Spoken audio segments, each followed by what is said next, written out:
Hello and welcome back to The Turn. My name is James Buffin, and I'm very happy to introduce this episode where we're going to explore the theme of overwhelm. And that can be a very pervasive experience for survivors of child sex abuse. So hopefully the wisdom that you will hear in this episode will help provide some tools or some insight that can help you be sensitive to how people who have been affected directly by child sex abuse, so that can be viewed with compassion, and both from survivors and from the people around them. And I'm assuming that if you're watching this, you care. So thanks for being there. Thanks for watching this, and I hope you enjoy. So we have a completely innocent child who doesn't have a lot of skills in life survival, and something happens to them. And it shifts their mind. And whereas life was about curiosity and, can I get that toy? It shifts so quickly to survival mode, and how do I avoid the perpetrator? How do I avoid an uncomfortable situation? How do I avoid this? How do I just survive today? And here's the sound coming up the stairs, and how do I avoid that? So the child has to go into survival mode.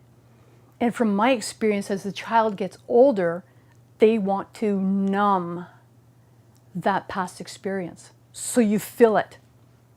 You fill it up with activities, or you fill it up with numbing strategies or forgetful numbing strategies. Sometimes what I'll do, and I know it's related to my past post-traumatic stress, is that what I'll do is I'll take on more than I can handle, and I have to fumble my way through it and try not to screw up along the way and try to get everything accomplished.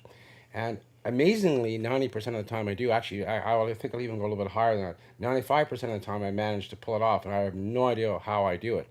But I think I'm so used to living under that type of pressure all these years, I don't know any other way. I think, look at the world. Stress is at an all-time high. I don't think it's just for survivors. I think that feeling of being overwhelmed is common in a lot of people, professions, and I think it's common. I think it may be more acute with survivors of childhood sexual abuse. You start to build the layer, and the layer, it can include all kinds of things, from addictive behaviors, alcohol, drugs, cutting, extreme tattooing. And on the positive side, just a whole hell of a lot of activities that will take away the pain.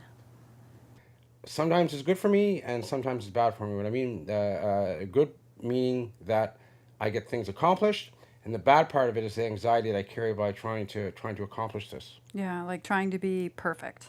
Yeah, it's Like trying to get yeah. things done. Not letting, yeah. And procrastination is, I think, just Personally, right? Yeah. For your own for personal myself, things. for my own self. And just sometimes feeling small. That's the best way to put it, I think, too, is like not feeling like I can get it all done. I don't know if I can accomplish it all. But the downside is that when you fill it up with all of those things, that you don't address the real problem.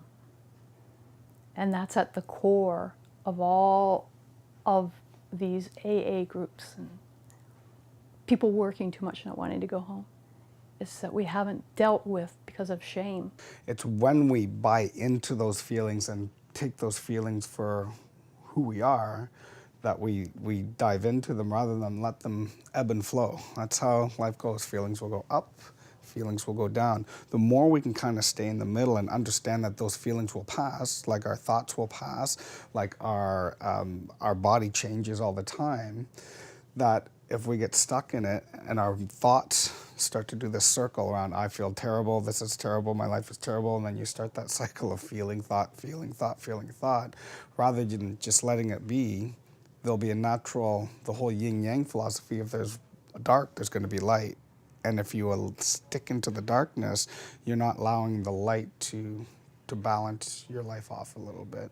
And that's very common for survivors and a lot of people, is to get kind of stuck. And that's what we do here, is that personal transformation piece is trying to get them to see to the other side and to evolve past those feelings. that those feelings are not who they are, that those things that happen to them shouldn't define them, but that's just something that happened to them. And feelings are natural, will naturally be a part of that. And the transformation is moving to the other side of that. Thank you very much for watching this episode of The Turn, where we explored the theme of overwhelm for child sex abuse survivors. And next week's episode, the theme of next week's episode is perfectionism. And so that will be, I hope, a very enlightening and interesting episode, and I welcome you to come back and watch that too. So thanks.